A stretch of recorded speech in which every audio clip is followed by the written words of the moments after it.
बालेन सरले चाहिँ अब शपथ ग्रहण अब गरिसक्नु भएको छ है, गर्दै हुनुहुन्छ, हेरौँ न। बालेन्द्र रक्षा शाह मन्त्रालय आफ्नो जिम्मा राख्नु भएको छ, उहाँको शपथ ग्रहण कार्यक्रम भइरहेको छ। नेपालको सार्वभौम सत्ता र राजकीय सत्ता नेपाली जनतामा निहित रहेको नेपाली जनतामा निहित रहेको नेपालको संविधानप्रति संविधानप्रति पूर्ण वफादार रही सत्यनिष्ठापूर्वक प्रतिज्ञा गर्दै ईश्वर, देश र जनताको नाममा शपथ लिन्छु कि प्रधानमन्त्री पदको जिम्मेवारी प्रचलित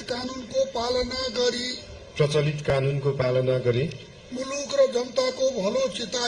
मुलुक र जनताको भलो चिताई कसैको डर नमानी पक्षपात नगरी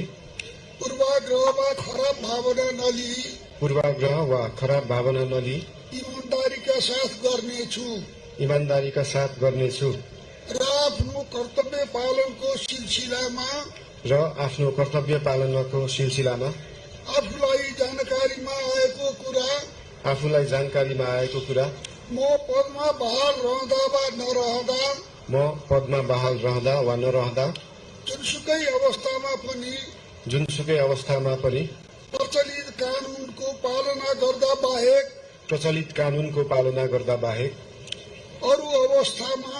अरू अवस्थामा कुनै किसिमबाट पनि प्रकट वा सङ्केत गर्ने छैन। धन्यवाद।